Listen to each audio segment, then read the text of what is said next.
All right, and discussion of truth. Okay, we are a little tardy here.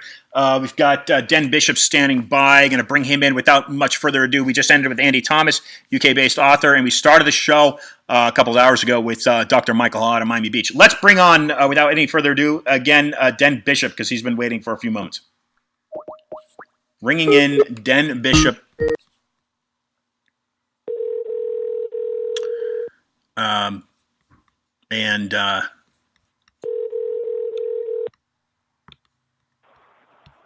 Den Bishop? Yes, Den. Hi, Ian Trottier, Discussions of Truth. Sorry for the tardiness. How are you today, sir? I'm doing very well, thank you. How are you? Fantastic. Thank you for standing by. I'm glad to bring you on. I've mentioned a little bit about, for listeners, a little bit about who you are and what you represent. You're the president of Holmes Murphy Associates. You have written, this seems to be, as far as I know, your second book on healthcare reform in the United States. Would you take a moment, please, sir, and tell listeners a little bit about who you are, what you do, and their most recent book that you've written? Sure. My name is Den Bishop. I'm president of Holmes Murphy and have spent last 30 plus years in my career of working with employers primarily in trying to help them navigate the healthcare system, improve the cost and quality of programs for their employees, but also spent a reasonable amount of time working with hospitals and healthcare systems and insurance companies and trying to help them improve their performance. And have written a recent book called The Voter's Guide to Healthcare. And, and the reason that I've written the book is healthcare in the United States is the most complicated consumer industry in the world. And I think voters need to get educated on this issue and vote smart. Right. And we've got a perfect time to be talking about healthcare reform in the United States, at least anyway, with this coronavirus epidemic, which is of course a threat to all walks of life. What is, in your view, Den? What is the biggest obstacle facing? I mean, we can certainly go into big super PAC corporations and the scale being way down on one side or the other in regards to that. But what is the biggest, in your view, Den? Because we don't seem to have across the board in the U.S. Again, you're taking a nonpartisan approach. We don't seem to have this outcry from the general public unless it just gets squashed by mainstream. We don't seem to have this outcry calling for this universal healthcare system, yet our neighbor to the north, Canada, has got one. It seems like other first world advanced civilizations are taking care of their people, at least on a basic level. That's not happening in the U.S. It's more of a survival of the fittest, if you will. Why is it not happening in your view, Den? That is, let me clarify. Yeah, go ahead. Yeah. Yeah, you got a couple of things going on. One is that independent American spirit. Okay. And I think a lot of Americans just don't want to be told what to do. And, so I grew up in Texas, and I know in Texas nobody wants to be told what to do. So I think some of it is that. But another massive driver of this kind of balance between public and private in healthcare is the size of healthcare in terms of percentage of the economy and in terms of jobs. So healthcare in the United States is largely a for-profit system. So it's the Right. number one employer. There are more people that work in healthcare than any other single industry in the country. And it's 18% of our gross domestic product. And there's a lot of people that earn a living based on the current system, and that I think independent American system, nobody Yep. wants to be told what to do, Right. especially in healthcare. I think a lot of people have fear if the government were to take over healthcare. Does that mean healthcare is going to have the administrative, love and support of the IRS? and so I think people have some anxiety, although they also know that the system we have really doesn't work very well for Right. a whole lot of people. Right. What is and so how do Americans get past the nonpartisan? And of course, we'll go mainstream because this show is not mainstream.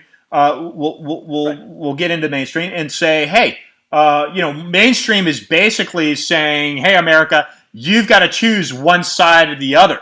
And so they're kind of getting into a person's morality, their ethics, and saying, if you think this way, you've got that label versus you think that way, you've got that label. How do you feel in regards to that? And how does American get past that and say, wait, I actually, go ahead.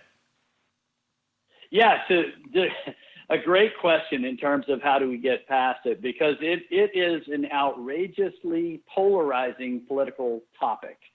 And it's very clear to figure out how someone votes based on how they think about this issue. And it's typically not based on knowledge, it's just opinion. that people either love or hate Obamacare based on how they vote, not what they know, on either side.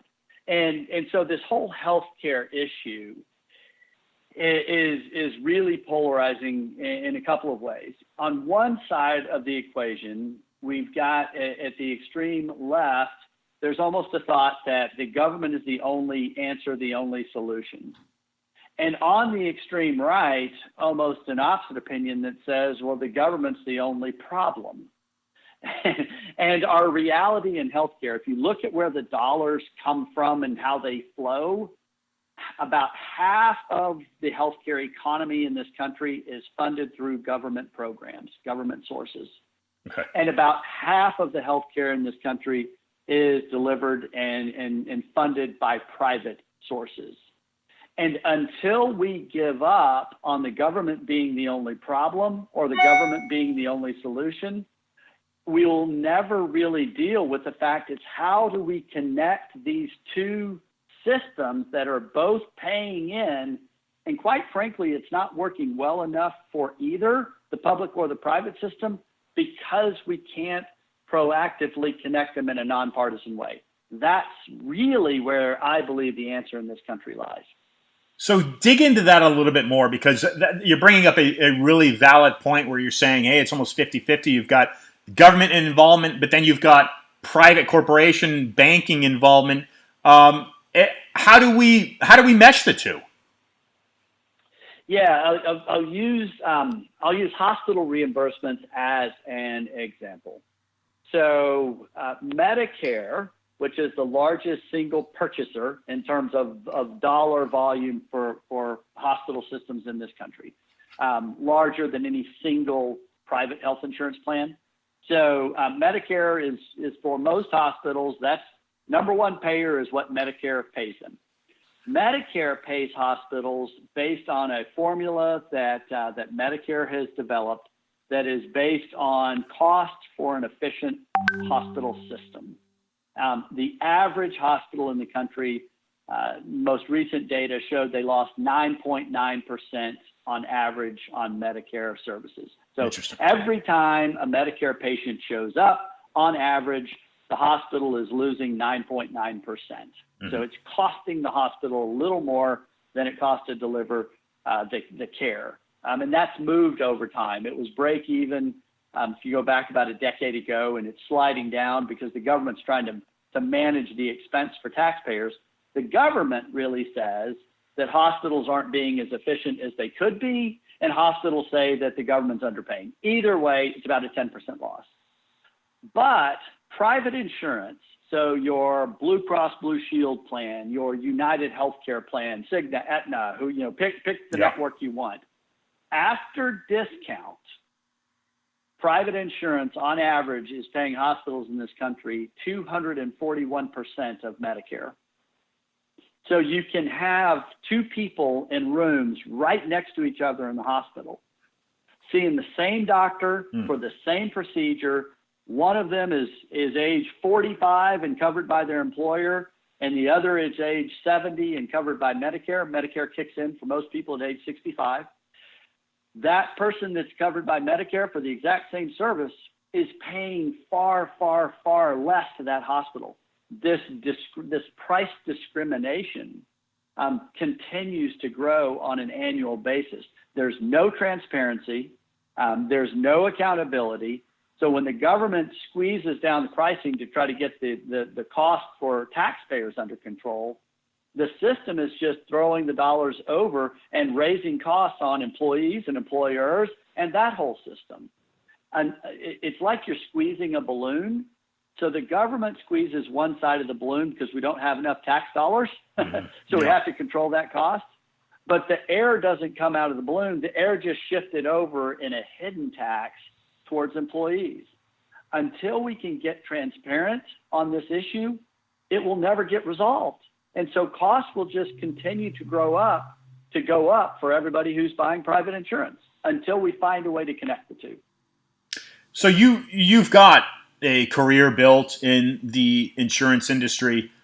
What has spawned you to say, I'm going to take a stand on this? And yes, I come from a career and an expertise, if you will, from the insurance industry, but I'm going to come out and I'm going to say this and take a stand on it.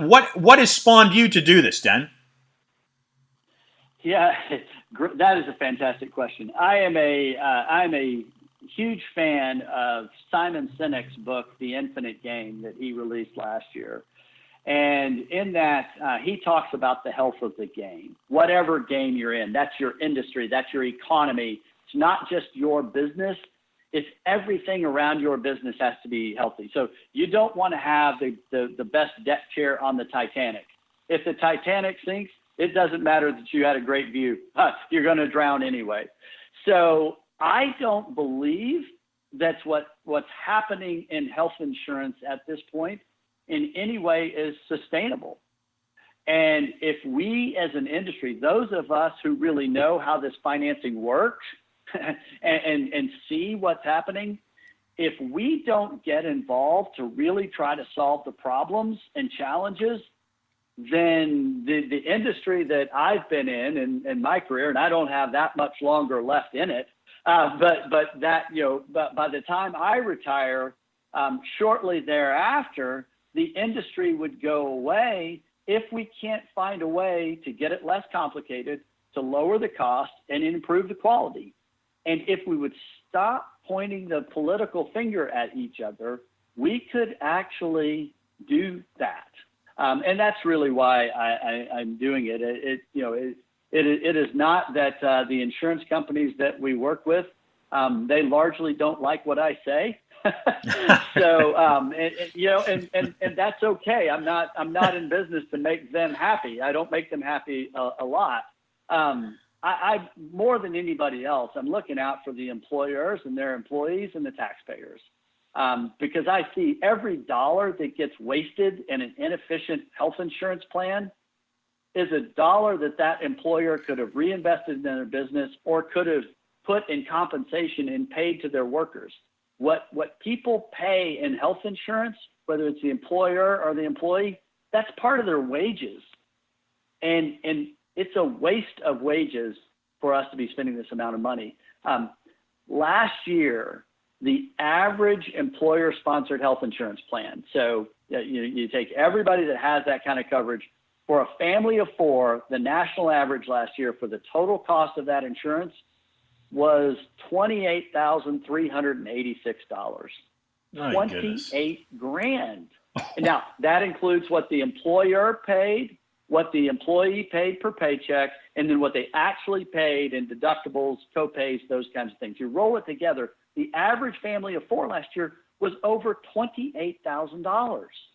Wow. The median household income in this country is less than $60,000. Right, right. So if the average household didn't have their employer paying part of this or the government paying part of this, you'd be working half the year just for health care. Yeah. That doesn't work. And it will ultimately, in the book, I use the example of the mosquito. Because the Discovery Channel does not run Mosquito Week once a year. They run Shark Week because sharks are, exciting and scary and that. But the deadliest animal in the world is actually the mosquito. More people in the world die from diseases from mosquito bites than any other animal in the world. But mosquitoes aren't very exciting, but they're a massive threat. And if I look at healthcare, I call it in the book a cosquito. So it sounds like a lunch special at a Mexican food restaurant. That's not what it is, but it's a cost mosquito, the cosquito. I believe it is the greatest threat to the American economy. Now, this was before COVID-19, which I think has taken everything's place. But healthcare is the number one expenditure by the federal government. So it's taking of the tax dollars we pay, more of that money goes to pay for healthcare than any other thing that the federal government does or buys. It's the number one expenditure of that. The average cost for a family of four is $28,000, all in for that. It's the number one reason that people file for personal bankruptcy. I mean, we can just go on and see that the weight of this inefficient cost is not sustainable. And I think that's why voters consistently, before COVID-19 came up, and I haven't seen polls, everything's kind of changed on that. But right. Before that, healthcare was in every poll that I saw, healthcare was the number one issue for voters. So the voters in the country, they may not know why it doesn't work or why it's expensive or why they don't like it, but they do know that they're not satisfied with status quo.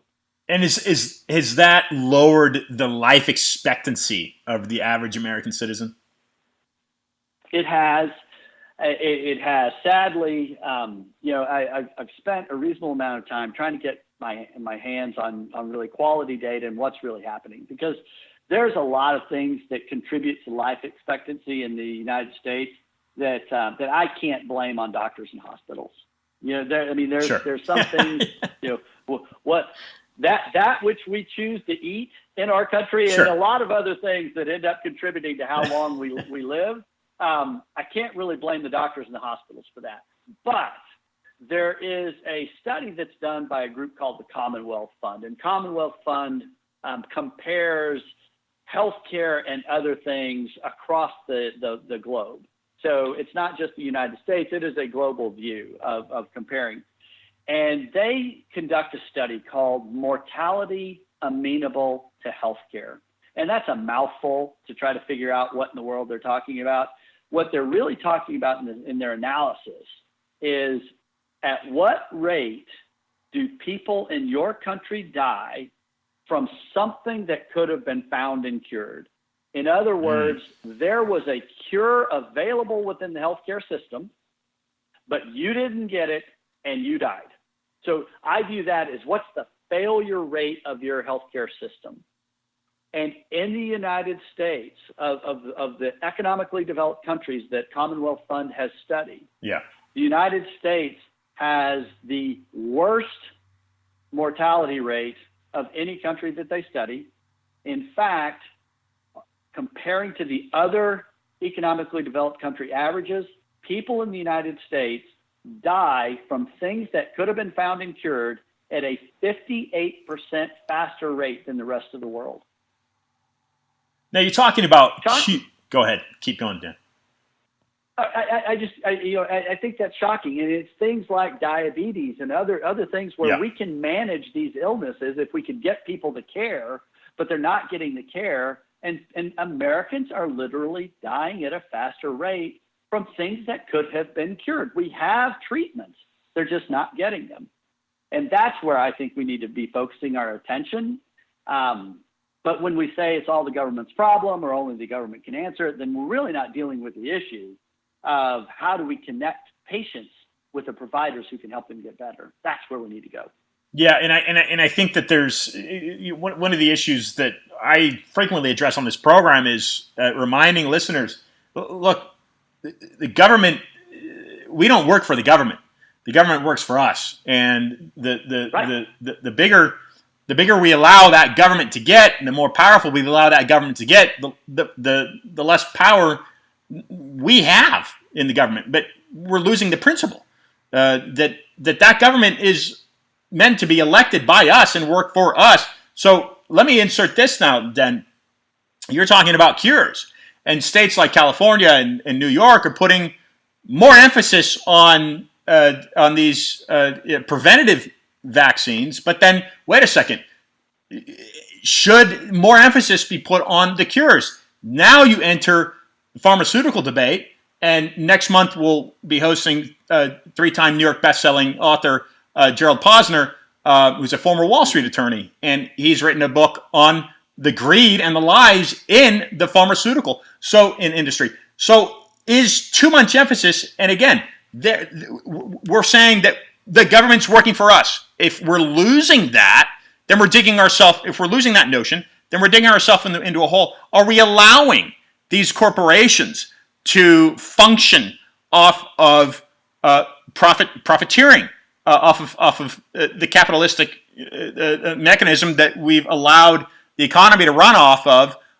If that's the case, and we need to put more emphasis on them finding a cure for us rather than mandatorily vaccinating our kids with 70 different vaccines that could end up causing the child, because of their biological makeup, autism or whatnot.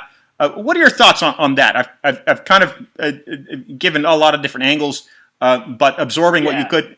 What are your thoughts in that regard? Poor alignment leads to overregulation.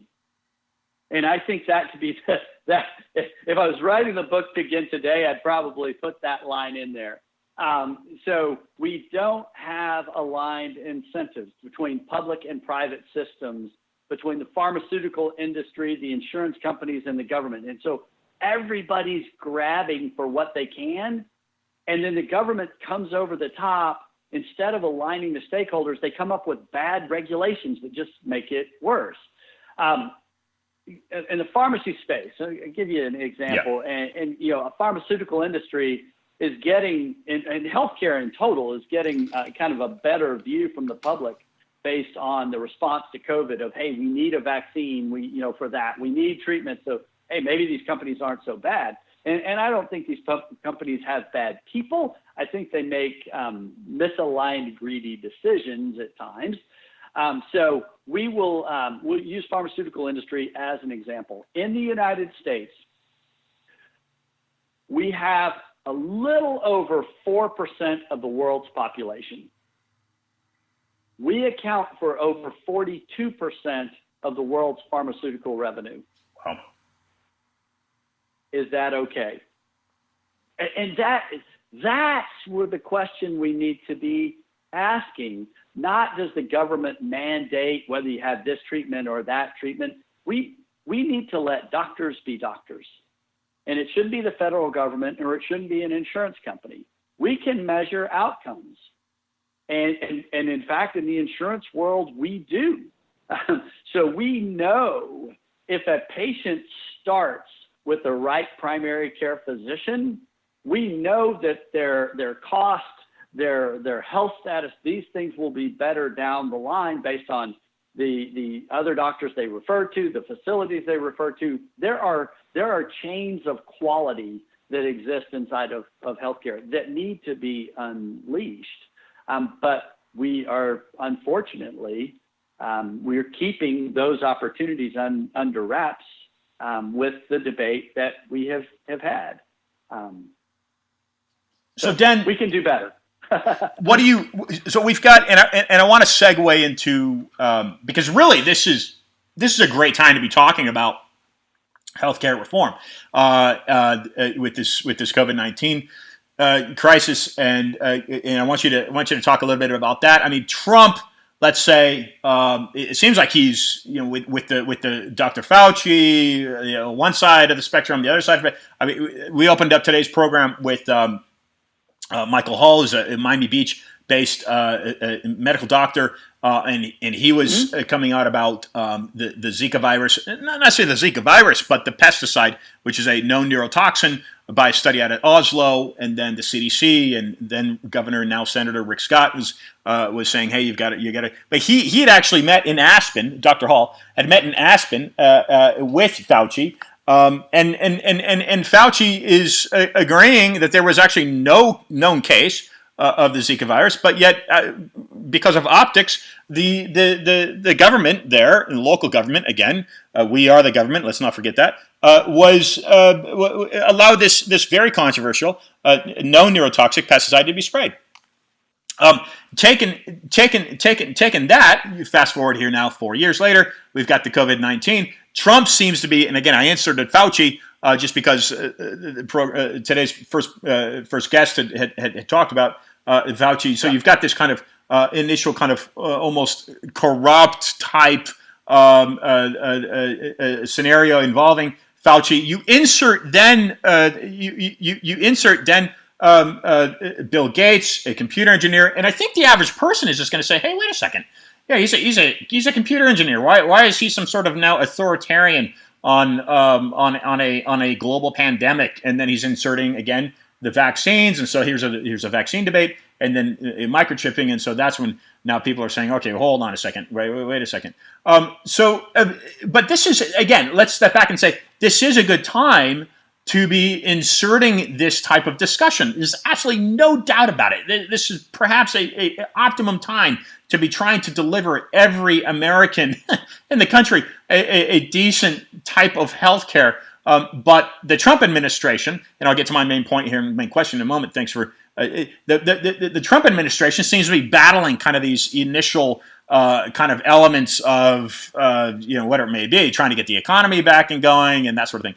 So with that all said, and you can certainly insert your comments and opinions on that, but I want to backtrack and say, well, hey, wait a second. Obama seemed to be the first president that I can remember to actually try to deliver that to every American. What do you like, then, about Obamacare, and what do you dislike about it?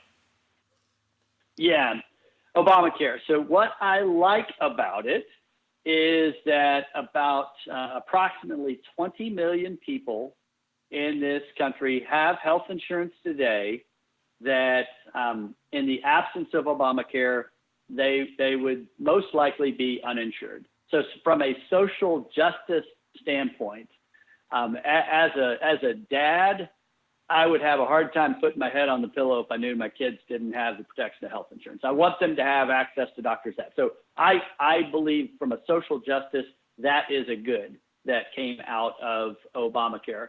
The pre-existing condition protections, I think that's a good thing for the vast majority of Americans. They already had that. So Obamacare gets credit for that, but the vast majority of Americans already had that security. If they had employer-sponsored coverage, for the most part, they already had that coverage. And if you're in Medicare, you had that. So the pre-existing condition, I give Obamacare a little bit of credit for that. A challenge with Obamacare is the complexity and the cost. They created a really complicated machine that the vast majority of people don't understand. It's kind of why the website didn't work. The co-ops they created failed. They wanted to blame the insurance carriers as the devil in this. Mm-hmm. And I'll come back to that, how I believe that the insurance carriers and the Obama administration were in cahoots on this. But the problem that I've got with it is the cost. So the total cost of that, and the latest Congressional Budget Office scoring of this, and they've now stopped, but in the latest scoring, the cost was right at about $2 trillion for a 10-year cost for Obamacare. What that says is we're spending $10,000 per person per year to provide coverage. I think we could have extended coverage to those 20 million people for less than $10,000 per year had we just been smart about what we were trying to do. So I think it was administratively inefficient and financially very inefficient. And we have really only funded about 20 cents on the dollar of what Obamacare really cost.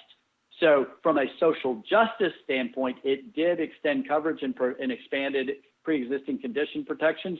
Those are good things. From an economic standpoint, it was a very inefficient way to try to buy those services. Very good. Very well said. Okay. Now, Den, as a fellow American, we've never seen, certainly not my lifetime, I don't think yours either, we've never seen this type of pandemic. We've now got, and again, this is going to be a question just for you as an American. We've now got certain movements, Michigan, Virginia. I don't know about Texas. I'd imagine Texas being one of the backbones, certainly, of what it means to be an American, in my view, and not a Texan. Yep. But anyway, so what is your view, Dan, for listeners to understand? Author of The Voter's Guide to Healthcare, nonpartisan, candid and relevant look at politics, healthcare, and American. Very important here. It means crossing over political lines, trying to unite, not divide politically. Very important. What is your view on what's happening? And of course, what I inserted into that question was these various protests. You know, people having an issue with saying, hey, this is an infringement on my right to be able to go outside and breathe air and go to a beach. Well, what's your view on this, Den? Well, we have not done a very good job in this country of trying to figure out really where the government's rights and the individual's rights stop and start. We've got this in a lot of places, and it's now playing out on this issue. I'll use a healthcare example, and then I'll come back to COVID-19. I'll use Medicaid as an example. So Medicaid is the government health insurance program for poor Americans. So for those who can't afford it, even underneath what you earn for Obamacare, Medicaid exists to provide health insurance. It's free. It doesn't cost the participant anything. Yet 25% of the uninsured people in this country are eligible for free Medicaid today and don't take it. So they must be from Texas. The hospital. Exactly, probably. Well, the largest number of those are, ironically. So in my tough love view of this, so the challenge for the hospitals of this kind of freedom and chaos with no accountability is a person shows up at a hospital with no Medicaid, no insurance, no money. They don't, it's the poorest in our society. That hospital, by law, has to provide care and try to get that person better. And then they're going to send them home and no, they don't have a doctor. They can't go to a pharmacy. They don't have that. And then they come back. We have an organized system of care set up for those people called Medicaid. And yet 25% of the uninsured people in this country are eligible for, don't take it. And in my tough love world, I would say that person could die in the waiting room if they don't sign up for the care that's available for them. So a hospital should be able to say, if that person's eligible for Medicaid, I will deliver the care, but I'm signing them up for Medicaid so that I, as a hospital, can get reimbursed for the care I delivered from a program that exists. And this person then can have access to a doctor and to a pharmacy and to the other things that's available today. They just aren't willing to take it. So, that's kind of in my tough love world, we want to say, or a lot of people say they want to eliminate, the uninsured issue in this country, want everybody to have health insurance. Well, everybody can't have it if you let some people say they don't want it and it's free. It's a real challenge. Healthcare cannot be a right without being a responsibility. And politically, that's not very popular. But that's really our challenge related to that. So we now kind of have this whole rights and wrongs and what does the government say related to health insurance and health care happening again with COVID-19. And, it's very interesting to we've been working with a large number of employers and trying to help them figure out how to navigate this space. And if you think about it, after 9/11, we as Americans, we saw these airplanes fly into skyscrapers, and all of us said, I don't think I want to get on an airplane. That doesn't look very, very safe. So the government created the Transportation Security Administration so that it would, one, be safe to fly, and two, it would feel safe to fly. And Americans got back on airplanes eventually and kind of realized, but it's not like it used to be. When you go to the airport, you have to have your ID, you have to go through the screen. I mean, the world changed, and the government created a system to take care of that. We have a new enemy in this virus that's actually more deadly than the terrorists. Unfortunately, if you look at the fatalities that are there, we can't see this enemy anywhere, and yet it's kind of everywhere. And employers now have a responsibility to create a safe work environment in the same way the government created or had the responsibility to create a safe airport. The employer has to do that now on their own. It's not a government job, it's an employer job. And the employer has to make people feel safe coming back to work. So my take on this is really, it's less about the government saying whether businesses can or can't be open, and that's the battle between government and freedoms, and that's always going to be there. The ones that I'm really feeling for right now are the employers who are wrestling with the need to get people back in the workplace for their business to run, and yet the fear of responsibility, they don't know how to create a safe workplace. Our chief medical officer in our company right now is consulting with a sausage manufacturer, and this sausage manufacturer found themselves in the news. They had about half of their employees contract coronavirus. Wow. And unfortunately, 2 have already passed away. And, it's a bad situation. So he, as a medical doctor, went in to try to help them because there's no government agency to try to figure this out. I'm sure there's lawyers out there who will sue and drag it to courts, then the government will be involved. But, you got an employer who's going, wait a minute, I'm trying to figure what they figured out was there was one part of the building where the air circulation system had no filter in it. So one person likely had the condition in that facility, coughed, I'm sure, multiple times on the day they were there.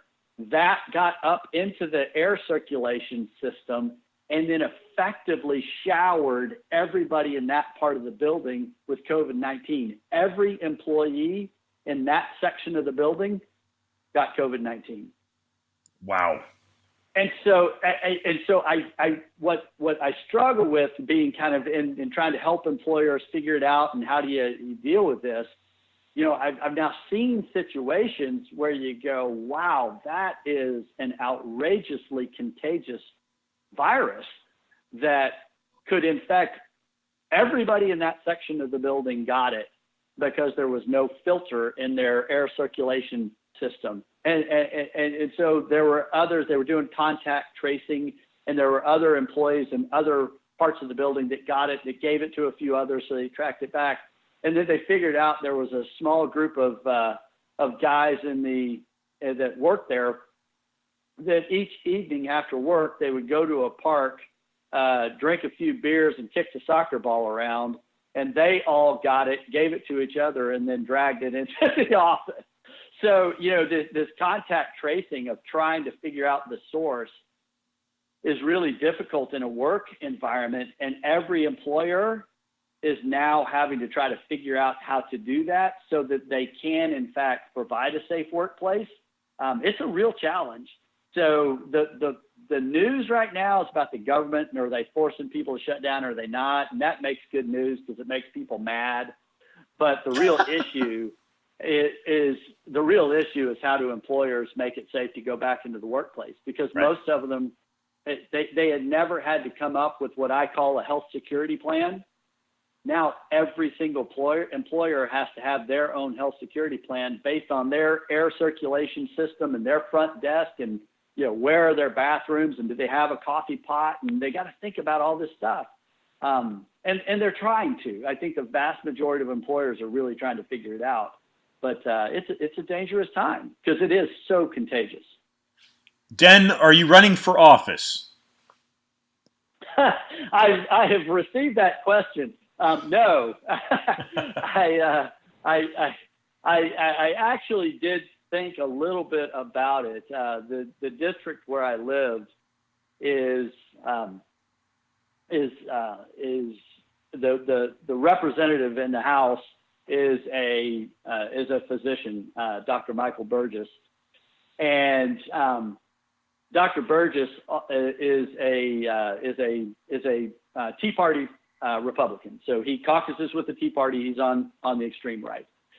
And he was the author of legislation called MACRA. And MACRA reworked how doctors get paid by Medicare.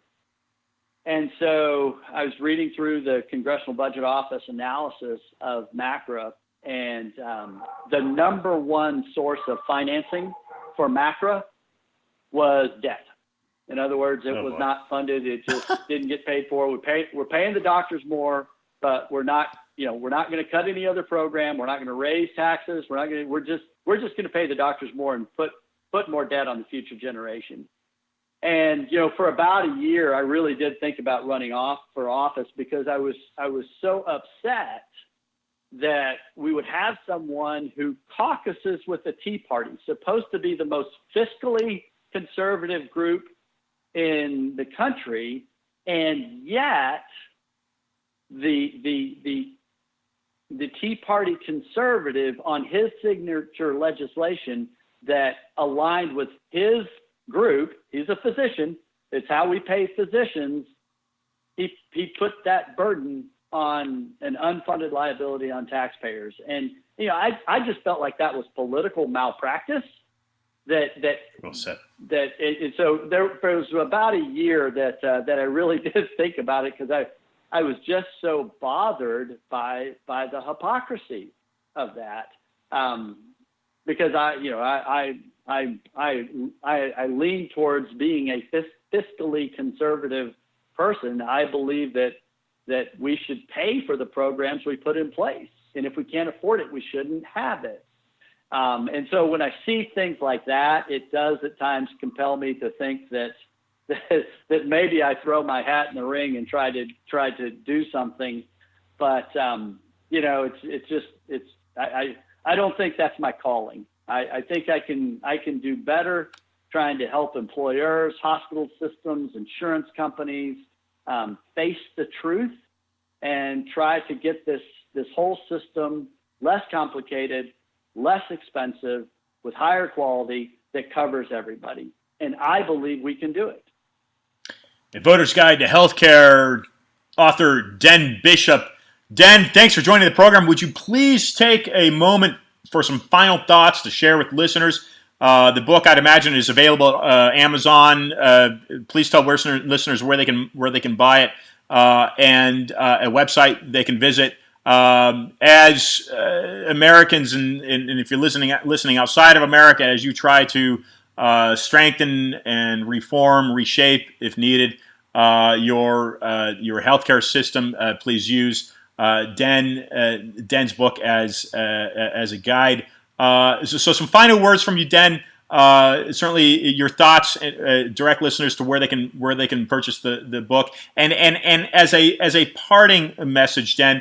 I would like you to please use another country, if you will, as a model that Americans can can aspire to engineer a healthcare a better healthcare system. So if you'd tackle those items, then. Thank you, Ian. For me, the parting thought relates to healthcare in the United States. Speaking to your listeners that are either in the United States or concerned about people in the United States, is that the government is neither the sole problem nor the sole solution. How we connect a free enterprise private healthcare system that empowers what I think are the best doctors and hospitals in the world to provide care, but to do that in a more cost-effective manner is within reach if we think about how to connect these systems together. And, the United States often gets compared to Canada when it comes to healthcare because the Canadian healthcare system covers all Canadians. But in Canada, there's actually a higher percentage of Canadians that buy individual private health insurance than in the United States, because most Canadians buy supplemental coverage to cover what the government program doesn't cover. So they've kind of found a way to connect public and private together in Canada.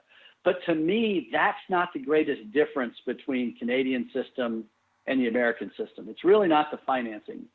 The Canadian healthcare system is built on strong primary care. It's you and your family doctor in Canada. A physician in Canada is more than 4 times more likely to be family or general practice because their system was built on taking care of people, preventing, treating early, not based on doing more profitable, high-cost procedures. In the United States, we've built a system based on the economics, and we need to reverse that, follow Canada, and get a high-performing family doctor, primary care-based system that provides the hub upon which everything else can spend. If we could do that, and I think the virtual care that's happening with COVID-19 does give us a chance, not only in the United States, but I think worldwide, to think about whether we maybe could get some higher performing, more efficient primary care built on that family doc. I think high performing family docs are our greatest hope for getting this better. Incredible, Dan. You brought us some great points there. Wonderful way to close this out. The book is available at Amazon, Barnes & Noble. That is it. Amazon, BarnesandNoble.com. Yes. Fantastic. Dan, we look forward to bringing you back on the program. Keep up the good work. Thank you very much. Ladies and gentlemen, author Den Bishop.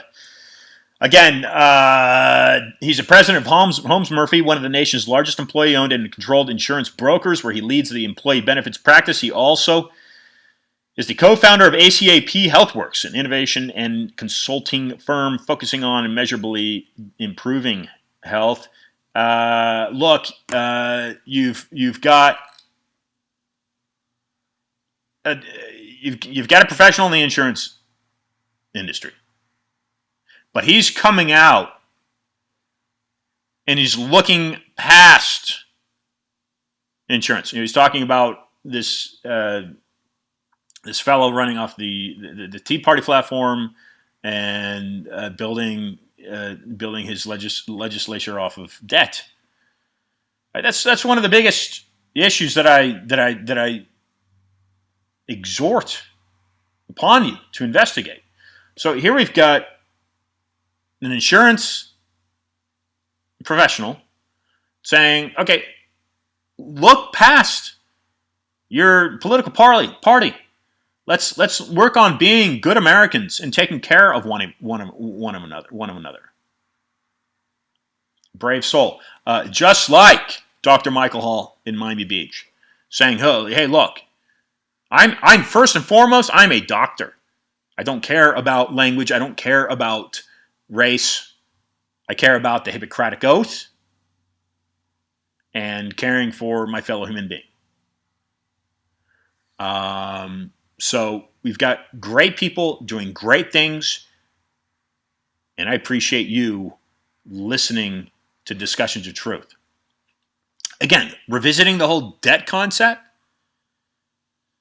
Okay, my issue is, hey, you've got a private bank running a public government. That is fact. This is fact. Woodrow Wilson passed the act in 1913, the Federal Reserve Act, 2 years after Rockefeller had been called for an antitrust in 1911. 1913 is when the Rockefeller Foundation was formed.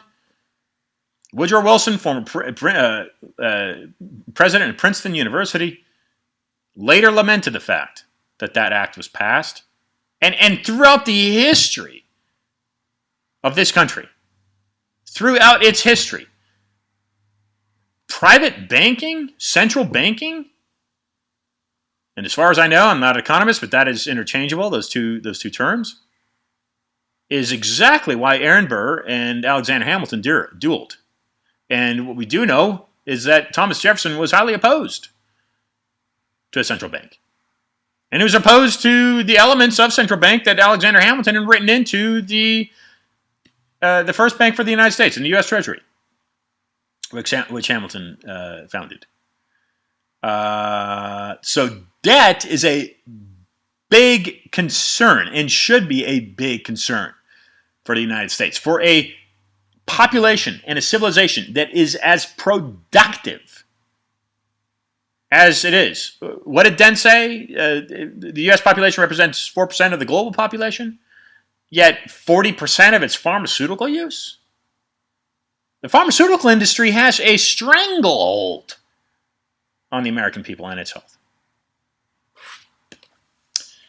This has been another Discussion of Truth. Very fortunate to be broadcasting to you and for you, and I appreciate you listening. Support the program, support the guests. We are all in this together.